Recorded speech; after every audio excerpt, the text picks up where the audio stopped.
السلام عليكم ورحمة الله وبركاته. شلونكم طلاب؟ إن شاء الله تكونوا بخير. أنا عبد الله قيس، طالب طب مرحلة ثالثة. هسه راح أشرح لكم الهارت ساوند، محاضرة الهارت ساوند. وبالأخير نرجع لها.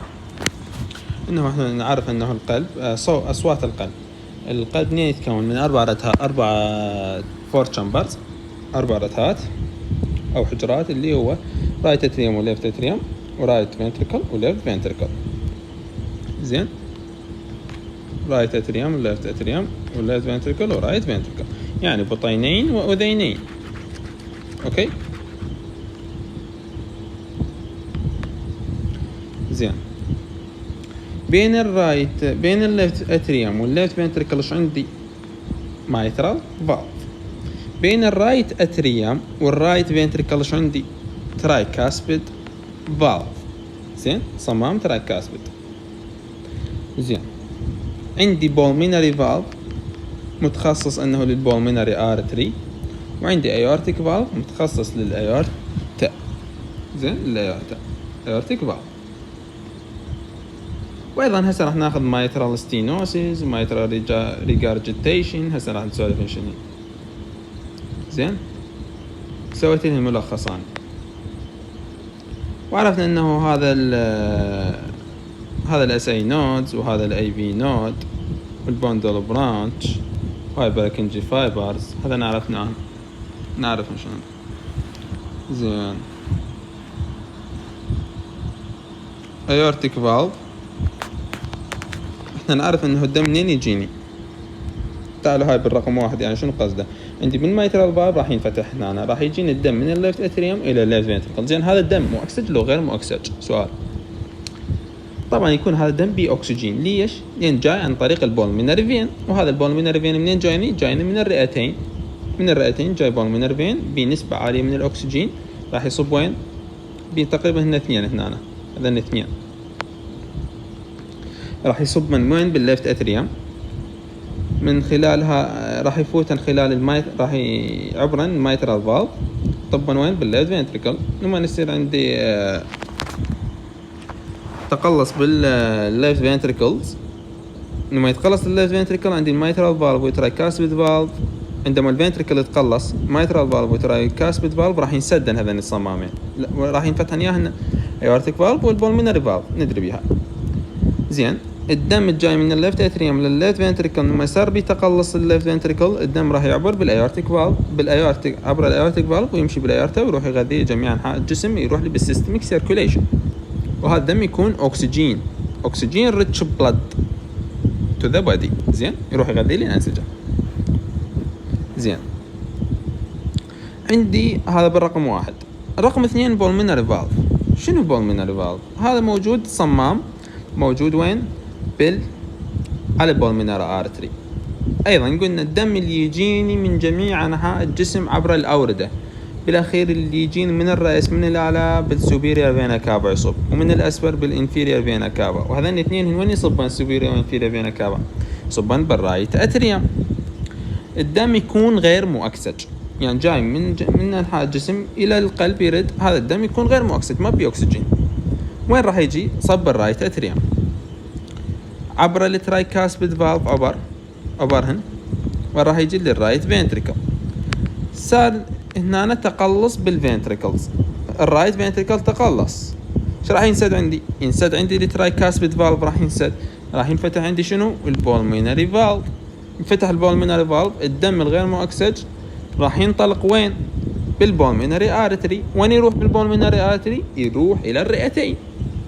الدم يكون مؤكسج لو غير مؤكسج؟ يكون غير مؤكسج، راح يروح للرئتين حتى يصير فيه اكسجين ويرد عن طريق البولمينري فين. انا اعرف شنو السيركوليشن. اوكي، زين. بدنا بيه هذا بعد. ننتقل السلايد اللي وراه. fills in diastole. اذا القلب صار بيه دايستول، يعني ريلاكسيشن، ارتخن عندي البطينين الرايت والليفت فنتريكل ارتخن. ايش راح ينفتح عندي؟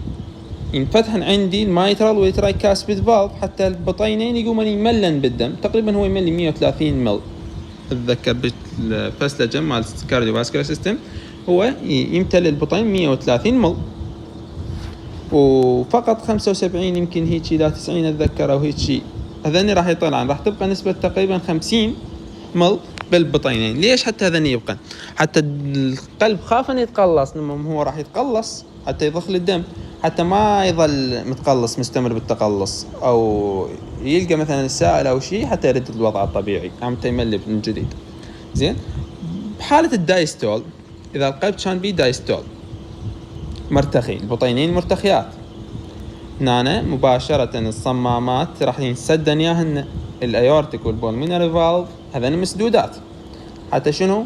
حتى الصمامات المايترال، هذا المايترال والترايكاسبيد فالف راح ينفتحن، راح يقوم يملي البطين، يعني انه قاعد املي بيه، ما يروح يقبل هذين كم فتحات ويمشي الدم، لا، خليه يقبض مثلا 130 مل قبض.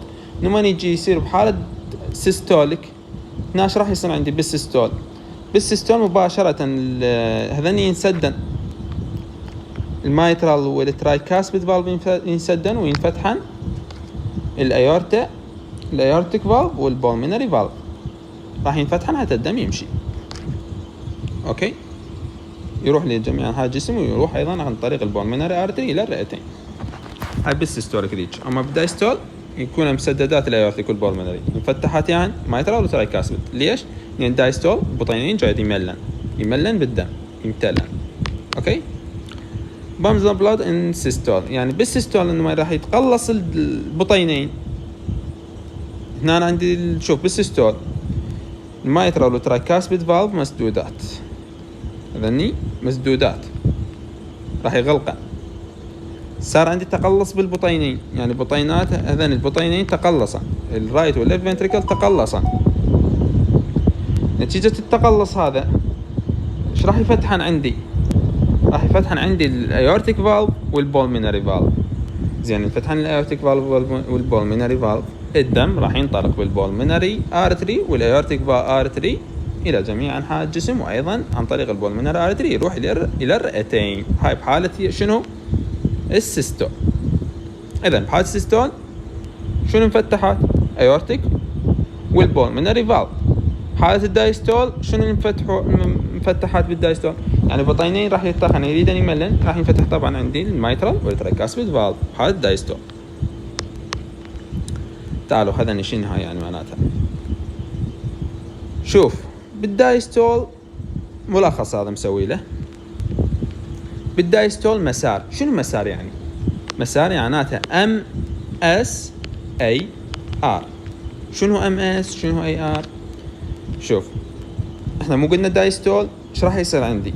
MS يعني يصير عندي mitral stenosis، و AR aortic regurgitation، يعني راح يصير عندي تضيق بالمايترال ستينوسيس. ولما يصير عندي تضيق يعني الدم ما راح يمشي بشكل طبيعي ويروح يملئ البطينين، تضيق. ويصير عندي aortic regurgitation، يعني الدم يقوم يرجع من خلال الايورتا الى البطين. يعني مو هو الدم احنا الطبيعي انه لما يتقلص البطين الايسر راح يضخ الدم وين؟ بالايورتا، والايورتيك فالف راح ينفتح. زين، هنا الايورتيك فالف ما مسدود بشكل زين، الدم راح يقوم يرجع من الايورتا عبر الايورتيك فالف يرد للبطين. هاي يصحوا الايورتيك ريجارجيتيشن. زين، مايترال ستينوسيس انه الدم موجود وين؟ بالمايترال. ما المايترال ستينوسيس هذا الفالف راح يصير بيه تضيق، يعني ما راح يعبر الدم من الاتريوم، من الليفت اتريوم الى الرايت فنتريكلز. هذا مو المايترال موجود بالجهه اليسرى، والليفت اتريوم بدم مؤكسج. هذا الدم اللي يجي من الاتريوم الى الفنتريكل راح يقل وصوله. زين، يقل وصول الدم من الاتريوم، من الليفت اتريوم الى الليفت فنتريكل. ليش؟ مايترال ستينوسيس. هذا بالدايستول. هذا اني زين. هسه عرفنا هنا ماخذ لي بس الامس، يعني المايترال ستينوسيس من ضمن المسار بالدايستول.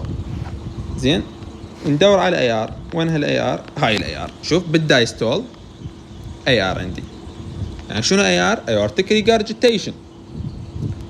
وين الصمام؟ هذا عندي، هذا الشكل الطبيعي بالدايستول، انه القلب البطينين مرتخيات والصمامات مفتحه، قاعد يملن البطينات، قاعد املي. زين. وبشكل طبيعي عندي مسدود شنو؟ الايورتيك فالف والبولمنري فالف. بهاي الحالة لا، انه عندي خلل صار بالدايستول، يعني من ضمن هذا كتبت لكم مسار يعني اي ار ايورتيك ريجارجيتيشن، انه هذين مفتحات وقاعدين يمشي الدم بشكل طبيعي، لكن عندي الايورتيك فالف ما مسدود، فراح يصير عندي ايورتيك ريجارجيتيشن بهاي الحالة، انه الدم يقوم يرجع من الايورتا يصب وين؟ بالفنتريكل، بالليفت فنتريكل. اوكي، هاي الحالة الايورتيك ريجارجيتيشن. تعالوا خلينا ناخذ السيستول. هسه كملنا الدايستول. احنا مسار امس، وعرفنا شنو امس، تضيق وين؟ بالمايترال فالف. اي ار عندي شنو؟ ايورتيك ريجارجيتيشن. شنو ايورتيك ريجارجيتيشن؟ يعني الدم يقوم يرجع منين؟ بحالة الدايستول يرجع من الايورتيك ارتري الى الليفت فنتريكل مثل هذا. زين زين. تعالوا للسيستول. السيستول شنو؟ السيستول انا مسوي له ملخص. السيستول هو وين ملخصه؟ هو اسمر. اسمر شنو اسمر يعني؟ احفظ اسمر سيستول دايستول مسار، هيك احفظ هسه. نجي على السيستول. السيستول مو اسمر يعني اي اس ام ار. شنو ام ار؟ شنو اي اس؟ شوف معناتها ايورتيك ستينوسيس عند تضيق بالصمام الايورتيك فالف صار تضيق، ومايترال ريجارجيتيشن يعني الدم قاعد يرجع خلال المايترال فالف. يرد للاذين يمكن. خلينا نشوف الصور ونوضح. هسه عندي اي اس، هذا الاي اس اللي هو شنو؟ ايورتيك ستينوسيس، تضيق وين؟ بالايورتا. هالشي الطبيعي انه بالسيستول احنا نعرف السيستول شنو؟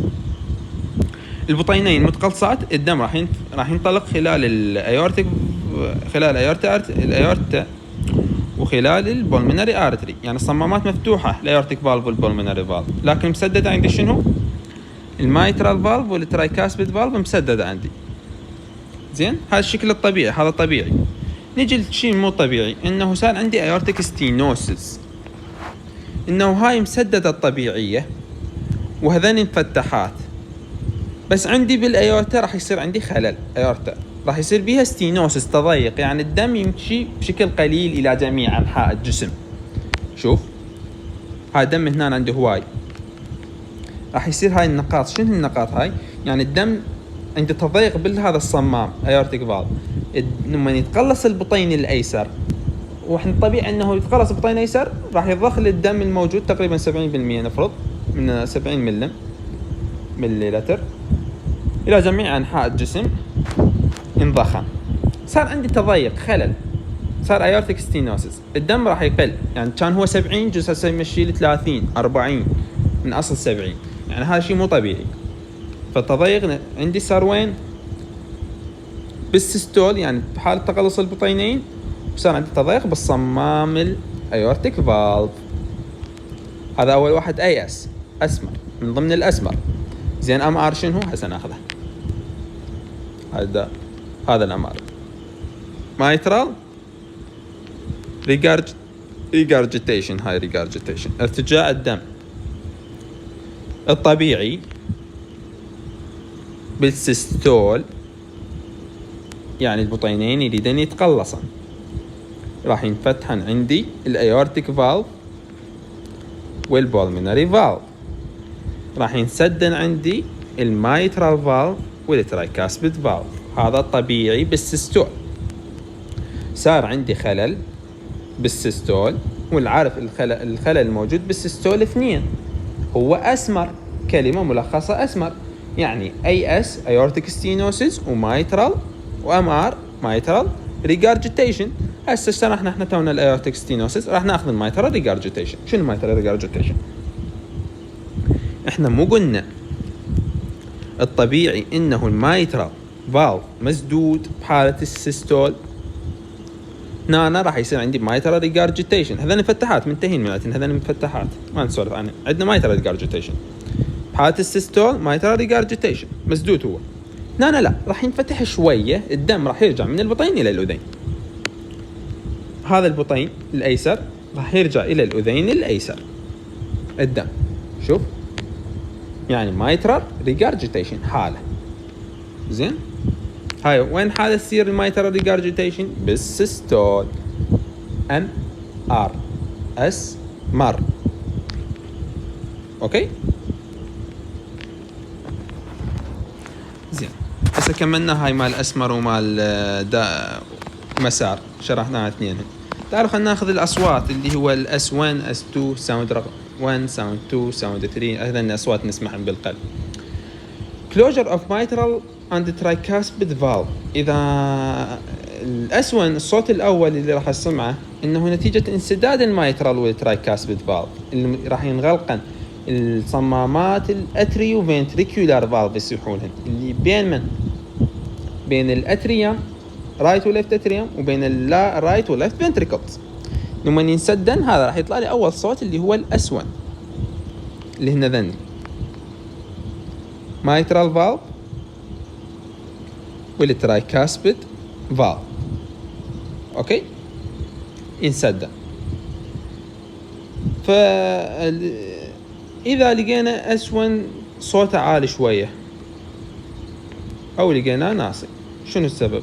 تعالوا خلنا ناخذه. عندي stiffness mitral stenosis. شنو mitral stenosis؟ مسار، هاي بالدايستول. MS mitral stenosis وين يصير؟ MSAR مسار.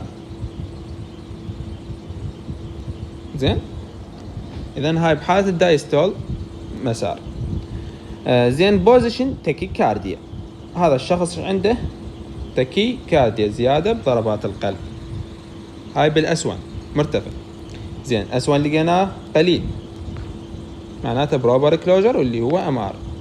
ماس ار اس مر مايترال ريجارجيتيشن. عند هذا الشخص ارتجاع بحالة من هاي اسمر. بحالة السيستول انه الاس 1 عنده قليل، صوت الاس 1 قليل، والسبب في ذلك انه عنده مايترال ريجارجيتيشن، ارتجاع الدم من البطين الايسر الى الاذين الايسر بالسيستول. ولكن عندي مفتح اياهن الايورتيك والبالمونري فالف مفتح هذا النيج، وانا عندي انه ما يتخلص بطينين ينتقل الدم، بس راح يصير عندي ارتجاع بهذا من البطين الى الاذين الايسر.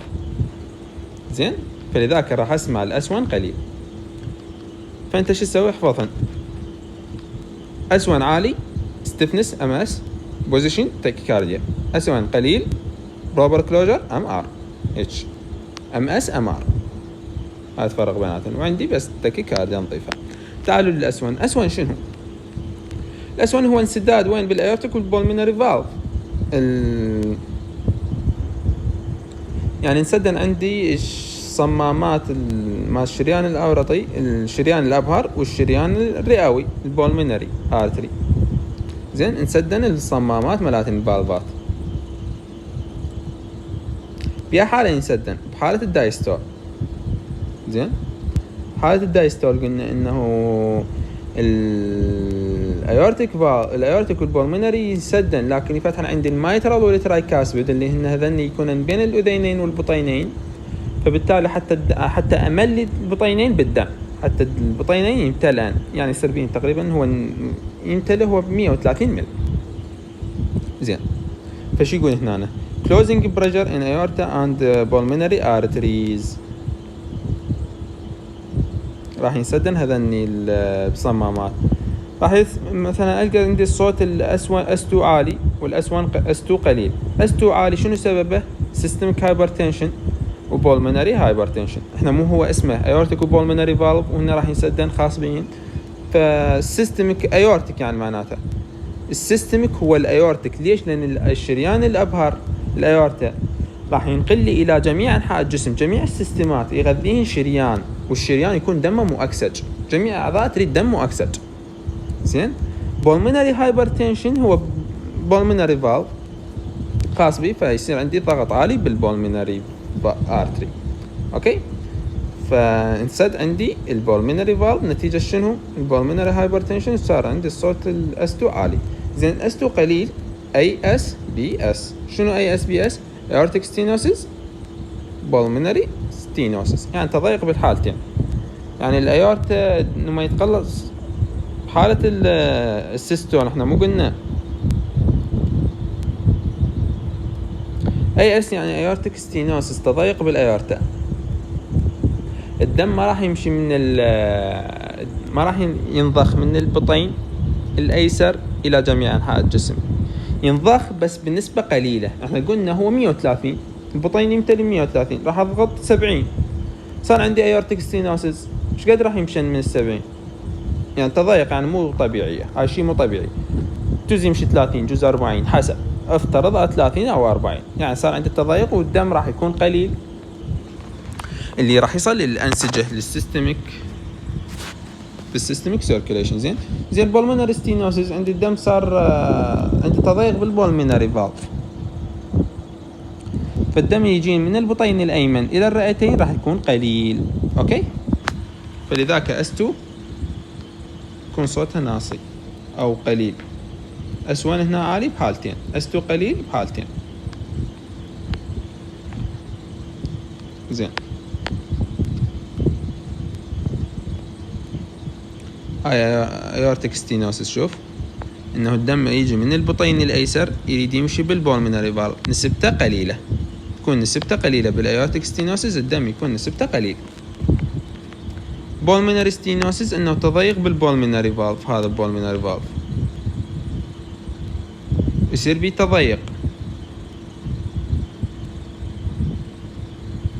فبالتالي الدم اللي يجي من البطين الايمن الى الشريان الرئوي البولمونري ارتري يكون قليل، والدم هو هذا الدم غير مؤكسج يروح للرئتين، فالدم اللي راح يصل للرئتين يكون قليل.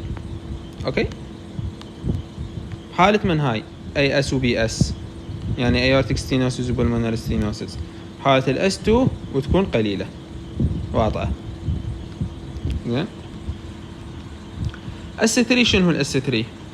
اس 3 هو زيادة increase the flow of blood across mitral أو tricuspid valve. نسبة الدم اللي قاعد يتدفق عبر الميترال فالف اللي هو يكون بين الأذين الأيسر والبطين الأيسر، والترايكاسبيد فالف بين الأذين الأيمن والبطين الأيمن، يكون نسبة التدفق عالية. فلذلك لما يجي وحط السماعة وهيك راح أسمع عند هذا الشخص نتيجة هذا التدفق، هذا سميه اس 3. أوكي، يعني الدم اللي يجيني من الاتريوم الليفت اتريوم الى الليفت فنتريكل هواي، يعني كمية الدم اللي راح تجيني كلش كبيرة عالية. او اللي يجيني من الرايت اتريوم الى الرايت فنتريكل يكون نسبته عالي، فهذا التدفق نتيجة هذا التدفق العالي هذا راح يطلع يسوي لي صوت اسميه اس 3 ساوند 3. اس 4 شنو؟ اس 4 هو الاتريال كونتراكشنز against non-distensible ventricles. تقلص الاتريوم راح يتقلص ضد non distensible ventricles، الفنتريكلز الغير مرن. زين، راح يصير عندي تقلص وين؟ هذا شنو؟ هذا صار عندي تقلص بالاتريوم والفنتريكل ما متقلص وياه، يعني نون ديستنسبل غير مرن. اوكي، بحالات يقول لك decreased ventricular compliance، مطاوعة مع الفنتريكولار راح تقل هنا، such as hypertensive، يعني عندي مرتفع الضغط، hypertensive heart failure، فشل بالقلب، ضغطه من مرتفع، AS aortic stenosis، ventricular ischemia، قلة تروية الفنتريكولار بالدم. زين،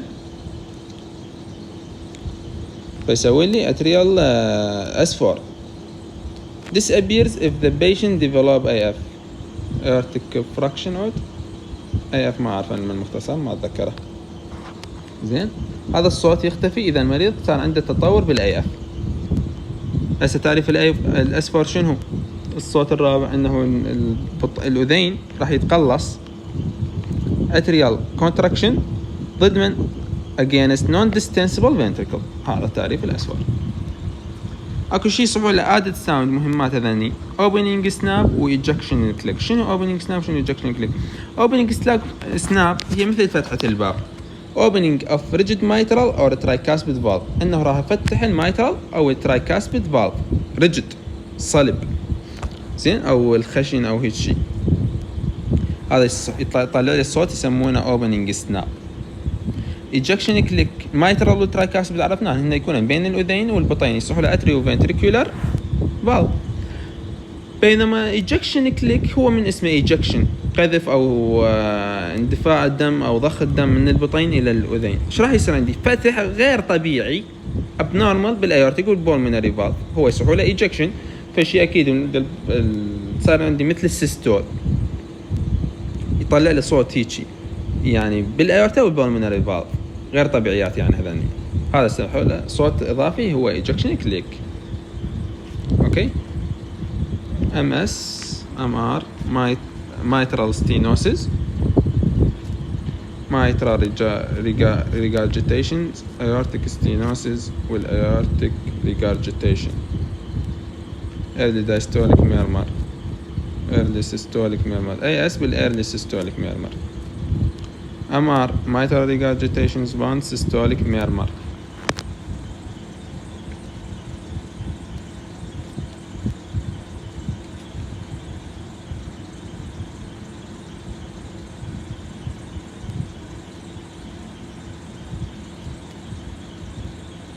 ايه شوف احنا مو قلنا انه بالدايستول والسيستول الدايستول هو مسار والسيستول هو اسمر. الدايستول عندي MS هاي MS يصير بالدايستول. شوف بالدايستول صار عندي الصوت بين الS1 والS2 هنا هذا راح يطلع لي صوت يصحوا له MDM with شنو هاي pulmonary stenosis aortic ما اعرف انا ملخص المن. مهم MS مسار وين يصير؟ MS بالدايستول. AR وين هالاي ار؟ هاي AR وين صار الAR؟ بالدايستول. زين early diastolic murmur يصحوا له بين S1 والS2. زين تعال خلنا ناخذ هذا بالوسطى. الMR والAS اسمر. احنا مو قلنا اسمر اللي هو السيستول اسمر معناته AS وMR يصير وين؟ بالسيستول. وين صار؟ شوف هاي بالسيستول وهذا بالسيستول. AS بالسيستول MR بالسيستول S هذا S وهذا مر اسمر. MR بان سيستوليك ميرمر بين S1 والS2. AS early systolic murmur اللي هي صار بين الS1 والS2. زين early توا يعني صار aortic stenosis. cardiac cycle and heart sound هاي ما بيها شيء. بس اهم شيء نعرف added sound هذا انت عارف نحفظها. ejection click يصير بالسيستول يعني معناته عندي abnormal بالايورتيك والبولمينري فالف. opening snap هاي بالترايكاس mitral فتحة ينفتح عندي الميترال الريجد ميترال والترايكاسبيد فالف. S4 اللي هو تقلص بالأذين ضد النون ديستنسبل فنتركلز. S3 انه عندي زيادة بتدفق الدم خلال الميترال والترايكاسبيد فالف. S1 و S2 هذا مقارنة بيناتهم نسوي. الS2 انه ينسد عندي الايورتيك والبولمينري فالف. S1 ايش راح ينسد عندي؟ الميترال والترايكاسبيد فالف. بالS2 عندي إذا سمعت S2 عالي مثلا هذا عنده سيستميك هايبرتنسيف وبولمونري هايبرتنسيف. S2 قليل AS وBS يعني ايورتيك ستينوسيس وبولمونري ستينوسيس. لكن هناك إذا كان مرتفع الS1 بالS1 إذا كان مرتفع عندي حالتين اللي هو البوزيشن يكون تاكيكارديا ويكون عندي ستيفنس زين اللي هو MS mitral stenosis. أما إذا كان نسبة الS1 قليل معناته هذا عنده proper closure يعني انسداد MR يعني يصير عندي mitral regurgitation. زين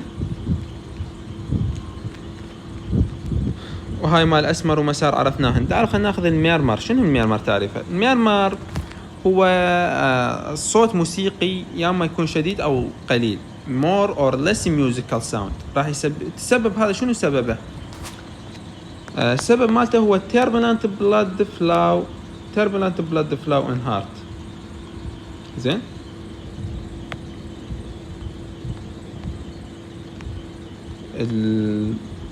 التدفق مع الدم راح يكون turbulent بالقلب، يعني بشكل موجي أو هيك شيء. أيضا الميرمر are produced either by normal volume blood passing through abnormal. هاي مهمات. الميرمر شلون تنتج الميرمر؟ تنتج أما عندي normal blood volume يعني نسبة حجم الدم طبيعي، لكن الخلل وين صار؟ بالفالف، بالصمام. يعني عندي خلل بالصمام، يا أما خلل بالصمام يا أما خلل بالحجم مال الدم. إذا حجم الدم طبيعي يمشي خلال صمام غير طبيعي، أو عندي الصمام طبيعي لكن حجم الدم مثلا عالي increase volume of blood لكن الصمام طبيعي. هاي الميرمر تنتج بهاي الحالتين. وشنو هو أصوات موسيقية يا أما شديدة أو ضعيفة نتيجة turbulent blood flow أو بالهارت بالقلب. زين. auscultatory area of the heart valve. إذا أجي أريد أحط السماعة أريد أسمع الأصوات بالأوسكالتيتري اريا. mitral valve وين صاير tricuspid valve مواقعهن أريد أسمع الصوت. إذا أريد أسمع الصوت مال mitral valve إنه أحط السماعة وين؟ best heard، يعني أسمع بشكل أفضل بالكاردياك أبيكس. زين. بالكاردياك أبيكس أسمع الصوت بشكل أفضل، يعني تقريبا هو هذا الكاردياك أبيكس. هسه راح ننتقل للملخص ونشوف الصورة. tricuspid valve وين أسمعه؟ over the left half of the lower end of body of the sternum. البودي مال sternum اللور end من نهايته، مو هذا sternum، باللور end من عنده بالجهة اليسرى. زين. بالنصف الأيسر. زين. البولمينري فالف أحط السماعة وين؟ بالميديال end للسكند ليفت intercostal space. نجي عندي الغضاء شو اسمه الأضلاع، نجي بالانتركوستال سبيس الثاني والأيسر بالميديال اند. إذن موجود على الميديال اند للسكند ليفت انتركوستال سبيس. أما الأيورتيك فالف وين أسمعه؟ بالميديال اند للسكند رايت انتركوستال سبيس. زين. أنت هسه راح تفكر إنه الأيورتيك فالف هو داير بالجهة اليسرى. زين. إذا أريد أسمعه لازم وين أخلي السماعة بالتحديد؟ لأن هو عندي ستيرنا، أجي أحطه بالرايت والفراغ يعني الثاني المساحة بين الثاني بين الأضلاع، ضلع أول الضلع الثاني والثالث، بين الضلع الثاني والثالث هذا سحولة second intercostal space.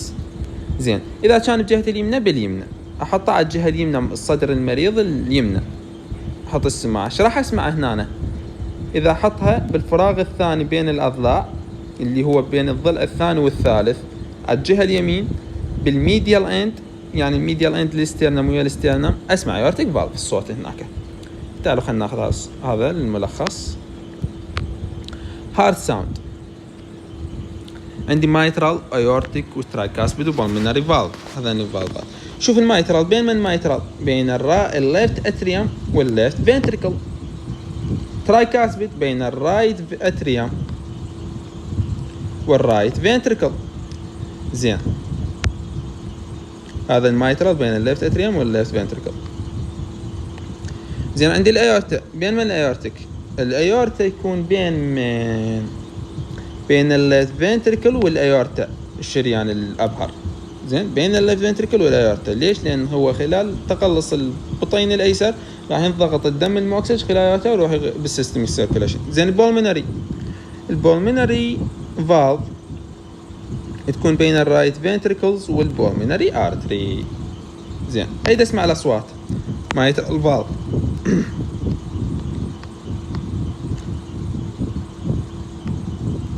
المايترال فالف وين أسمع بشكل أفضل؟ بالكاردياك أبيكس بهاي المنطقة.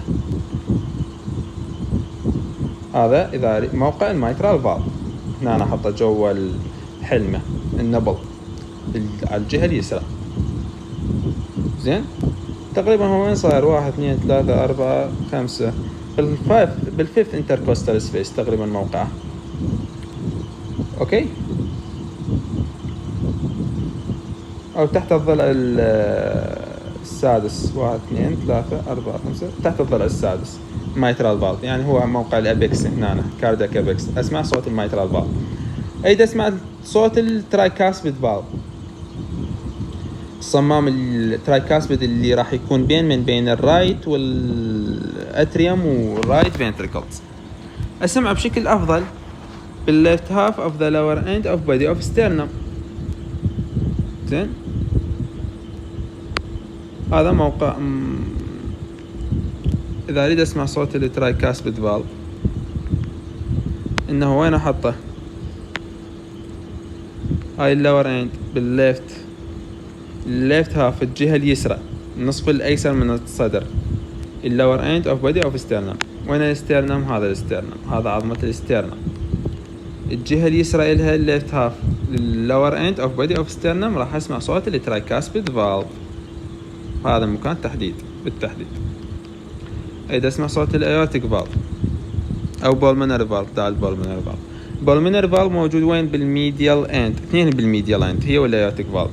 لكن الفرق انه البولمنري فالف اسمع بالسكند ليفت انتركوستال سبيس، لكن الايورتيك فالف اسمع بالسكند رايت انتركوستال سبيس. انت سويها، تخيلها ببالك انه الايورتيك فالف هو يفصل بين الايورتا والايورتيك والليفت فنتريكلز، يعني موجودات هذين بالجهه اليسرى. انت اعكسها، سويها يمنى وانتركوستال سبيس، هيك فرضها من اثنين باليسرى، اعكسها سويها باليمنى حتى تسمع صوت ياهو ايورتيك فالف. عكس البولمنري فالف. البولمنري فالف اذا اريد اسمع وين؟ بالميديال اند للسكند ليفت انتركوستال سبيس. هذا الانتركوستال سبيس اللي هو بين الضلع الثاني والثالث، وبالميديال اند، هاي جهة الميديال اند يعني قريب كلش للاسترنم، ويكون بالجهة الرايت. ايش راح اسمع بجهة الرايت؟ اسمع الايورتيك فالف. بجهة الليفت مع المريض اسمع البولمنري فالف. بالليفت انتركوستال سبيس اسمع هنا البولمنري فالف. بالرايت انتركوستال سبيس، السكند انتركوستال سبيس اسمع الايورتيك فالف. شوية مزعجات بس يرادين حفظ وتركيز. ملاحظة، الهارت is filled in diastole. طبعا بالدايستول القلب راح يمتلي بالدم. ليش؟ راح يتخن البطينين وينفتح عندي المايترال والترايكاسبيد فالف. لكن بالسيستول انه الهارت يقوم يضخ للدم، انه راح ينسدن عندي المايترال والترايكاسبيد فالف ويفتح عندي ياهو الايورتا والبولمنري فالف. first heart sound, second heart sound.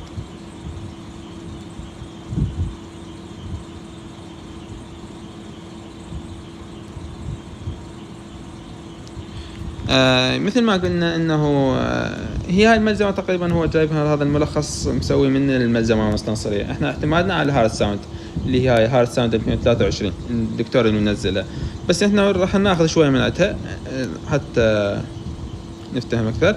انه قلنا الاسون ناتج من انسداد يا صمامات كلوجر مايترال والترايكاسبيد فالف، هذا اهم شيء. يعني راح ينسد عندي المايترال والترايكاسبيد فالف، صار عندي اسون. زين، اذا لقينا انكريز، متى يزداد الاسون؟ انكريز بحالتين، تاكيكارديا البوزيشن هو يقول لك تاكيكارديا، وبحاله المايترال ستينوسيس ام اس. زين، اذا قل بحاله ام ار اللي هو مايترال ريجارجيتيشن. هذين 3 نقاط والتعريف اخذناه. اذا النظافيات من ملزمه المستنصريه انه يقول لك لاو صوته بطيء وسلايتلي برولونجد 0.15 ثانيه، heard using the diaphragm of the stethoscope. هو اللاب، احنا مو عندنا لاب تاب صوت، هو راح اسمعه بصوت لاب. اوكي. at the start of ventricular systole، بالسيستول. at the start of ventricular systole، بداية التقلص مال الفنتريكل، يعني يقوم يريد يضخ الدم خلال الايورتا والهذا. فالمايترال ستينوسيس هي من ضمن هذا المسار، يعني ام ار اسمر اذا قل صوته. المهم اما السكند هارت ساوند تعريفه شنو؟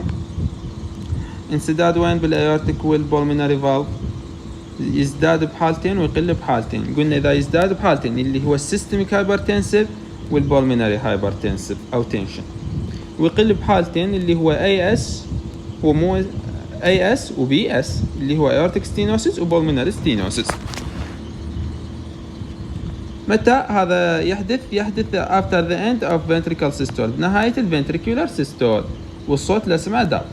الوقت يستغرق 0.12 ثانية وهاي بجد. الثالث قلنا انه الدم، زيادة تدفق الدم خلال الميترال وترايكاسبيد فالف. وين تعريفه والله؟ increase flow of blood across mitral وترايكاسبيد فالف، هذا التعريف مالته. هنا اضافيات ضايفين انه واحد ثانية لاو بتشد اسمعه، احط البيل اوف ذا ستيبوسكوب دا، اسمع بصوت دا. هي just after S2، بعد ال S2 اسمع S3. physiological as in athletes pregnancy fever،